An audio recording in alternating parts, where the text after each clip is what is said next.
Disclaimer, এই ভিডিওতে যা বলা হয়েছে তা শুধুমাত্র শেখার এবং জ্ঞান বাড়ানোর জন্য। কোনোভাবে বিনিয়োগের পরামর্শ বা শেয়ার কেনা-বেচার সুপারিশ মনে করবেন না। বিনিয়োগের আগে সর্বদা নিজের অ্যানালাইসিস করে সিদ্ধান্ত নিন। Tech Trading and Investing Masterclass. Hello guys, welcome back to our channel. So last উইকের গোল্ডের উইকলি ফোরকাস্ট ভিডিওতে আমরা যে প্রবাবল সাপোর্ট এবং রেজিস্ট্যান্স লেভেলের ব্যাপারে কথা বলেছিলাম, তো প্রথমে আমরা চেক করে নেব মার্কেট লাস্ট উইকে ওই প্রাইস অ্যাকশন লেভেলগুলো বা ওই সাপোর্ট এবং রেজিস্ট্যান্স লেভেলের রেসপেক্টে ঠিক কিভাবে রিয়াক্ট করেছে। দেন আমরা চেক করব কারেন্টলি মার্কেট কোথায় বিলং করছে এবং এখান থেকে ফার্দার কামিং উইকে মার্কেটের বুলিশ মোমেন্টাম ক্রিয়েট করার প্রবাবিলিটি বেশি নাকি বিয়ারিশ মোমেন্টাম ক্রিয়েট করার। সো চলুন এবার ভিডিও স্টার্ট করা যাক। তো প্রথমে আমরা চলে যাচ্ছি 4 আওয়ার টাইম ফ্রেমের মধ্যে। এখানে আমরা দেখতে পাচ্ছি স্ক্রিনের মধ্যে কিন্তু লাস্ট উইকের সাপোর্ট এবং রেজিস্ট্যান্স লেভেলগুলো কিন্তু অলরেডি মার্ক করা রয়েছে। তো লাস্ট উইকের মানডেতে মার্কেট এই রেজিস্ট্যান্স লেভেল থেকে এই 4,430-এর যে রেজিস্ট্যান্স লেভেলটা ছিল, এই রেজিস্ট্যান্স লেভেল থেকে একটা রিজেকশন ক্যান্ডেল ক্রিয়েট করে কিন্তু মার্কেট ডাউনসাইড মোমেন্টাম ক্রিয়েট করেছিল। বাট আমরা কিন্তু একটা রিট্রেসমেন্টের লেভেলও এখানে মার্ক করেছিলাম, যেটা অলমোস্ট একটা নেকলাইন টাইপের সাপোর্ট ক্রিয়েট করেছিল।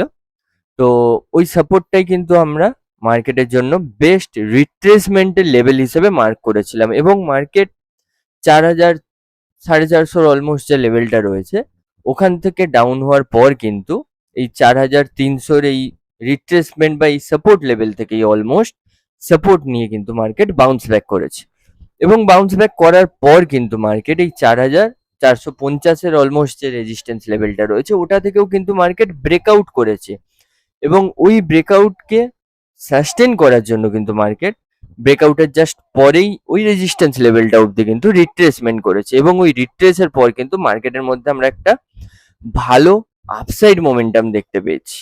তো লাস্ট উইকে মার্কেট ম্যাক্সিমাম টাইম বুলিশ মোমেন্টামে ক্রিয়েট করেছে, বাট প্রতিটা টাইমেই কিন্তু মার্কেট ব্রেকআউট করার জাস্ট পরে বা ব্রেকআউট করার আগে একটা রিট্রেসমেন্ট করে নিজের পোটেনশিয়ালকে গেন করেছে।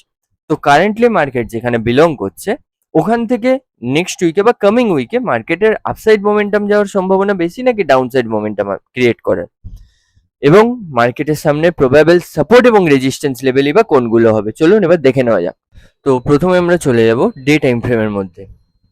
তো কারেন্টলি মার্কেট যেখানে বিলং করছে ওখানে কিন্তু আমরা একটা রেজিস্ট্যান্স লেভেল দেখতে পাচ্ছি, বিকজ এই লেভেলে মার্কেট অলরেডি প্রথমে এখান থেকে রিট্রেসমেন্ট কমপ্লিট করে মার্কেট আপসাইড মোমেন্টাম ক্রিয়েট করেছে, দেন ওখান থেকে ডাউন হওয়ার পর মার্কেট এখানে একটা ডাব্লিউ প্যাটার্ন ক্রিয়েট করেছে এবং ওই ডাব্লিউ প্যাটার্নের নেকলাইন রেজিস্ট্যান্স লেভেল ওই লেভেলটা, প্লাস মার্কেট ওপর থেকে ফল হওয়ার আগেও কিন্তু এখানে সাপোর্ট নিয়েছে, দেন মার্কেট ওখান থেকে ব্রেকডাউন হয়ে গেছে। মিনস এই লেভেলে এই রেজিস্ট্যান্স লেভেলে কিন্তু মার্কেট এর আগে বেশ অনেকটা টাইম স্পেন্ড করেছে। তো এই রেজিস্ট্যান্স লেভেলটা মিনস মার্কেট কারেন্টলি ঠিক যেই পজিশনে বিলং করছে, তো এই লেভেলে যে রেজিস্ট্যান্স লেভেলটা রয়েছে এটা কিন্তু যথেষ্ট স্ট্রং রেজিস্ট্যান্স লেভেল মার্কেটের জন্য।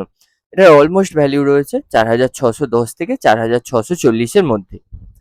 তো এই রেজিস্ট্যান্স লেভেল থেকে কিন্তু একটা চান্স রয়েছে মার্কেটে রিট্রেস ব্যাক করার, বাট যদি মার্কেট রিট্রেস ব্যাক না করে এই রেজিস্ট্যান্স লেভেলেই কিছুটা টাইম স্পেন্ড করে এবং পোটেনশিয়াল গেইন করে, দেন মার্কেট এই রেজিস্ট্যান্স লেভেল থেকে ব্রেকআউট করে, দেন আমাদের জন্য নেক্সট ইম্পর্টেন্ট রেজিস্ট্যান্স লেভেল কোনটা হবে? তো এই 4,600 রেজিস্ট্যান্স লেভেল থেকে ব্রেকআউট হওয়ার পর আমাদের জন্য মোস্ট ইম্পর্টেন্ট রেজিস্ট্যান্স লেভেল হবে এই লেভেলটা।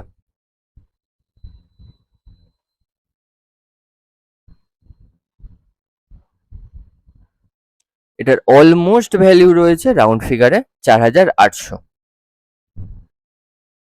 তো এখানে আমাদের সামনে প্রথম সিনারিও এটাই থাকলো যে মার্কেট কারেন্টলি যেই লেভেলে বিলং করছে ওই 4,600 লেভেলটা অলমোস্ট ওটা কিন্তু আমাদের জন্য একটা স্ট্রং রেজিস্ট্যান্স লেভেল।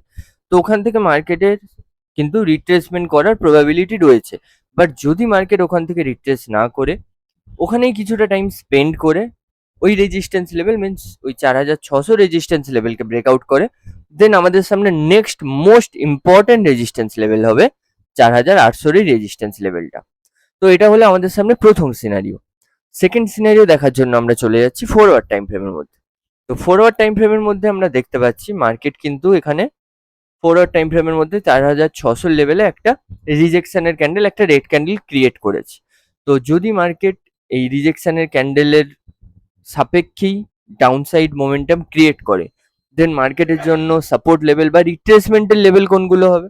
তো যদি মার্কেট 4,600 এই রেজিস্ট্যান্স লেভেল থেকে, এই কারেন্ট রেজিস্ট্যান্স লেভেল থেকে একটা রিট্রেসমেন্ট ক্রিয়েট করে, দেন মার্কেটের জন্য প্রথম সাপোর্ট অথবা রিট্রেসমেন্টের লেভেল কোনটা হবে?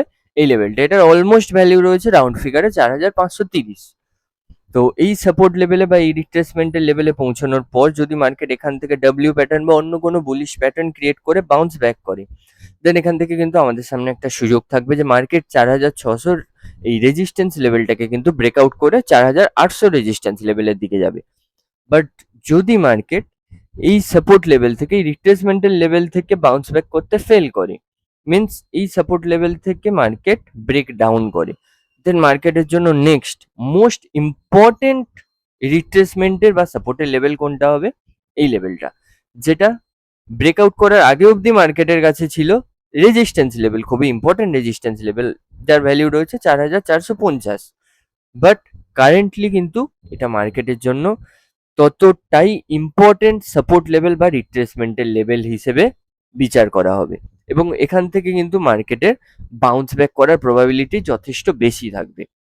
অথবা আরেকটা চান্স আমাদের সামনে রয়েছে, যদি মার্কেট এই 4,530-এর সাপোর্ট লেভেল থেকে বাউন্স ব্যাক করে এবং দেন এই 4,600 রেজিস্ট্যান্স লেভেল থেকে এম প্যাটার্ন বা ডাবল টপ প্যাটার্ন ক্রিয়েট করে এইভাবে মার্কেট ডাউন করে, মিনস প্রথমে মার্কেট 4,600 রেজিস্ট্যান্স লেভেল থেকে ডাউন হবে, দেন 4,530-এর এই সাপোর্ট লেভেল থেকে মার্কেট বাউন্স ব্যাক করে আবার ওই 4,600 রেজিস্ট্যান্স লেভেলে যাবে এবং ওখান থেকে কিন্তু একটা ডাবল টপ বা এম প্যাটার্ন ক্রিয়েট করবে। তো এটা কিন্তু আমাদের জন্য একটা বিয়ারিশ মোমেন্টাম ক্রিয়েট করতে পারে, বাট ওই বিয়ারিশ মোমেন্টাম কিন্তু 4,450-এর এই যে সাপোর্ট লেভেলটা রয়েছে এর বাইরে কিন্তু পৌঁছতে পারবে না। তো এছাড়াও কিন্তু আমরা ফরওয়ার্ড টাইম ফ্রেমের মধ্যে যে আরো একটা টাইপের প্যাটার্ন দেখতে পাচ্ছি। তো প্রথমে আমরা ড্র করে নিই প্যাটার্নটা।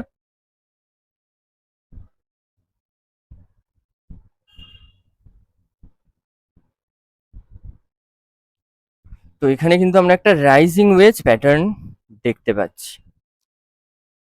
তো এই প্যাটার্নটার সাপোর্ট লেভেলে মার্কেট হিট করছে, দেন রেজিস্ট্যান্স লেভেল অবধি যাচ্ছে, দেন মিড লাইন, ওখান থেকে আবার রেজিস্ট্যান্স, দেন আবার সাপোর্ট, দেন ওখান থেকে আবার মিড লাইন, দেন ওখান থেকে আবার রেজিস্ট্যান্স, দেন এখান থেকে প্রথম চান্স রয়েছে অবশ্যই মিড লাইনে হিট করার, এবং ওখান থেকে মার্কেট এম প্যাটার্ন ক্রিয়েট করতে পারে বা ডাবল টপ প্যাটার্ন ক্রিয়েট করতে পারে, দেন ওখান থেকে কিন্তু মার্কেট অ্যাট লাস্ট এই সাপোর্ট লেভেল অবধি পৌঁছবে এবং এখান থেকে ডাব্লিউ বা অন্য কোনো বুলিশ প্যাটার্ন ক্রিয়েট করে কিন্তু মার্কেট 4,600 এই রেজিস্ট্যান্স লেভেলও কিন্তু ব্রেক করে 4,800 রেজিস্ট্যান্স লেভেল অবধি পৌঁছতেই পারে।